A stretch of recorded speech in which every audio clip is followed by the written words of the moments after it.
আলহামদুলিল্লাহ, আজকে আমরা সবাই একসঙ্গে ইফতারি করছি। পরিবারের সবাই মিলে একসঙ্গে থাকা, ইফতারি করা, এটা না অনেক অনেক বেশি ভালো লাগে। এই তো আমরা কিন্তু বিকেল বেলায় বাসায় চলে এসেছি। এখান থেকে আমরা কিছুটা ইফতারি কিনে নিয়ে যাবো এবং সবাই মিলে একসঙ্গে ইফতারি খাবো। আসসালামু আলাইকুম এভরিওয়ান, আপনারা সবাই কেমন আছেন? এই তো বাসার সমস্ত কাজ শেষ করে কিন্তু আমরা রেডি হয়ে গিয়েছি। এখন আমরা বাসায় যাব, নিজেদের বাসায় যাব। এটা যে কত বড় একটা আনন্দ, ভাবতেই তো মনে হচ্ছে যে পৃথিবীর মনে সবকিছু পেয়ে গেছি। পরিবারের সঙ্গে কাটানো সময়গুলো কিন্তু অনেক বেশি বেশি মিস করি। এই তো মোরসালেরও কিন্তু মনটা খারাপ হয়ে গেছে। ও কিন্তু বলছিল যে আমরা তাড়াতাড়ি যাবো, কিন্তু যেতে যেতে অনেকটা লেট হয়ে গেছে। এখন কিন্তু আমরা অটোতে চড়ে বাস স্ট্যান্ডে চলে যাব, এরপর কিন্তু গাড়িতে চড়ে আমরা বাসায় চলে যাব।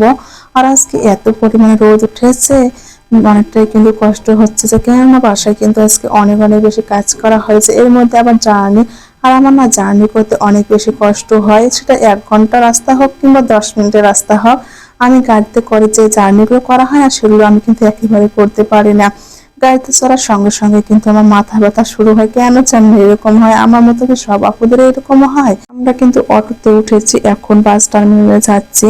মোরসালিন তো মানে অনেক অনেক বেশি খুশি হয়ে গেছে। এই তো আমরা কিন্তু বাস টার্মিনালে এসে গেছি, এখানে কিছুটা খাবার কিনবো। মোরসালিন কিন্তু দুপুরবেলা কিছু খায়, ও বাসায় যাওয়ার আগে না এরকমই করে, ও এত বেশি খুশি থাকে যে কিছু খেতে চায় না। ভাবছি যেহেতু অনেকটা পর যেতে হবে, এখান থেকে কিছুটা খাবার কিনে এগুলো কিন্তু মোরসালিন খাবে।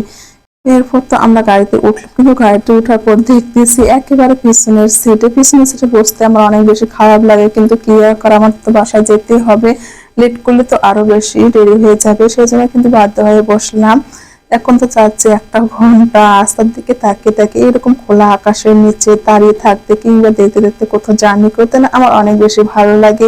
আমি যখনই কোথাও যাই এভাবে জানালার কাছে বসেই কিন্তু সুন্দর করে দৃশ্যগুলো উপভোগ করি, আমার না অনেক অনেক বেশি ভালো লাগে। এই তো আমরা যাচ্ছি, কত সুন্দর আকাশে, আল্লাহ সৃষ্টি কত না সুন্দর, তাই না? দেখতে কত সুন্দর লাগছে। আজ যেহেতু ও যাচ্ছিলাম, সেই জন্য কিন্তু একটু বেশি কষ্ট হয়েছে। তাছাড়া এমনিতে সময় যখন রমজান মাস থাকে না, তখন কিন্তু আমরা মা আসলে অনেকগুলো খাবার কিনে বাচ্চা খেতে খেতে যায়, কোন দিক দিয়ে সময়টা চলে যায় বুঝতেই পারি না। আর এখন যেহেতু রমজান মাস, রোজা থেকে না জার্নি করাটা অনেক বেশি কষ্ট হয়ে যাচ্ছে। এটা হচ্ছে ঢেলাপির বাজার, আমাদের বাসার কাছে এই বাজারটা। এখান থেকে কিছুটা তরমুজ এবং ইফতারি কিনে নিয়ে যাবো, সবাই মিলে একসঙ্গে ইফতারি করব। সবার সঙ্গে ইফতারি করতে তো আমার অনেক অনেক বেশি ভালো লাগে, কেননা আমার বিয়ের পর কিংবা বিয়ের আগে যতগুলো বছরে হোক না কেন আমরা কিন্তু পরিবার সবার সঙ্গে ইফতারি করেছি। এবার ফার্স্ট টাইম কিন্তু এতগুলো ওজা আমরা একা একা কাটিয়ে দিয়েছি। ফাইনালি কিন্তু আমার বাসায় চলে এসেছি। এসেই দেখি ঘরের যা বেহাল অবস্থা, একটু যে বসবো সেটারও কিন্তু অবস্থা নাই। কোনো মতো আমি বিছানাটা একটু ঠিক করে নিয়েছি, কেন কোথা থেকে আসলে না একটু না বসলে কিন্তু আমার একদমই ভালো লাগে না। সেই জন্য ভাবছি একটু বিছানাটা ঠিক করে নেবো এবং জানলাগুলো সুন্দর করে একটু ঝেড়ে নেবো। এরপর যেহেতু রাত হয়ে গেছে, আর তো কিছুই করা হবে না, কালকে পুরোটা ঠিক করে নেব। এই তো একটা বিছানা বিছিয়ে নিলাম, এরপর কিন্তু আমরা ইফতারি করবো। ইফতারি যত সময় হয়ে গেছে, আর সন্ধ্যার সময় তো সব কাজ করাটা একদমই পসিবল না।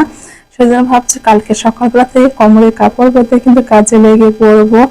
থাকার মতো কিছুটা হলে কিন্তু পরিষ্কার করে নিয়েছি। এখন কিন্তু যেহেতু ইফতারির সময় হয়ে গেছে, আমাকে কিন্তু ইফতারিটাও এটি করতে হবে। আর আসার পর থেকে না বাসায় একেবারে কারেন্ট ছিল না। এই তো আমার ছেলে কিন্তু চাচুর সঙ্গে খেলতেছে, এটা হচ্ছে আমার চাচি আমার ছেলে, ওর সঙ্গে কিন্তু ও অনেক বেশি এনজয় করে। এখন আমরা কিন্তু ইফতারি করছি তরমুজ এবং অনেক রকমের ভাজা পোড়া দিয়ে। সবাই ভালো থাকবেন, সুস্থ থাকবেন, আল্লাহ হাফেজ।